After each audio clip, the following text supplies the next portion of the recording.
bioconcrétionnement, en fait, c'est une formation biologique qui est solide parce qu'elle est constituée par des organismes marins qui ont la capacité de fixer le calcium qui est dissous dans l'eau de mer. Le Lithophyllum bissoides est donc une espèce relativement commune qu'on retrouve sur le littoral méditerranéen et qui, dans certaines conditions, peut former ces bioconcrétionnements, donc on appelle encorbellement ou corniche.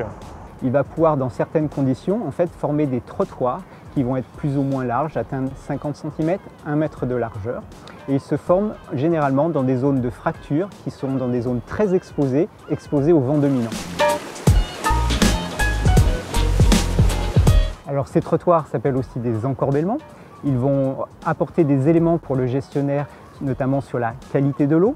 On va avoir des informations sur l'idée du piétinement. Quand les gens débarquent sur le littoral rocheux, que ce soit en kayak ou en bateau, ou quand les gens viennent s'amarrer en bateau dans une crique, peuvent mettre leur grappin sur ces trottoirs. Ça va apporter des informations sur les pollutions d'origine organique, sur les pollutions d'origine chimique, mais aussi des informations sur le changement climatique.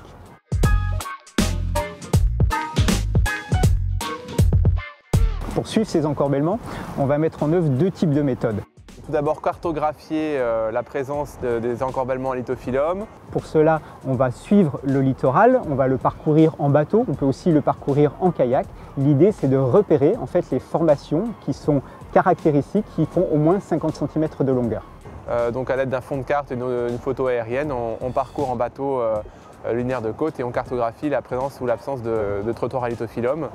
Et ensuite, pour les trottoirs les plus remarquables, les plus importants en taille, il sera important d'évaluer la vitalité de ces formations.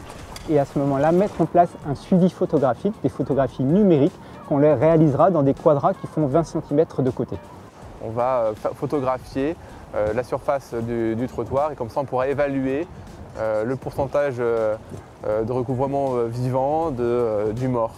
Les parties vivantes du lithophyllum qui sont ici en rose, des parties mortes qui sont beaucoup plus blanches. Vous vous mettrez en combinaison, hein, même si c'est des formations qui se situent juste au-dessus du niveau de la mer, vous aurez besoin pour y accéder d'être dans l'eau. Il vous faudra ensuite un appareil photo, waterproof étant l'idéal, un quadrat de 20 cm de côté. Moi je conseille un quadrat en acier ou en inox qui soit relativement lourd, qui ne puisse pas se déplacer en cas de vague. Et voilà, et ensuite une plaque immergeable pour noter vos observations. On va réaliser au moins une vingtaine de quadrats sur chaque portion qu'on étudie. Et donc pour finir, il faudra donc mesurer sa taille, donc la longueur maximale, donc avec un décamètre et la largeur maximale.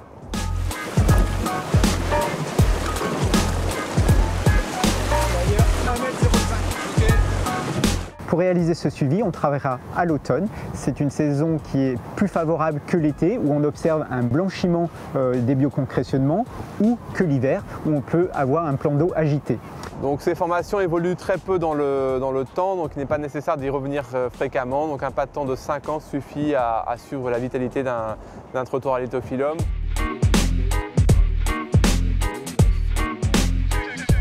Donc sur la base des photos qui seront réalisées sur le terrain, donc on va s'intéresser à différentes parties du recouvrement, donc les parties mortes tout d'abord du lithophyllum, les parties vivantes, en différenciant le recrutement annuel des parties réellement vivantes, les parties recouvertes par des algues et enfin les parties qu'on appelle le vide, qui sont simplement des trous dus à l'érosion ou à des organismes marins.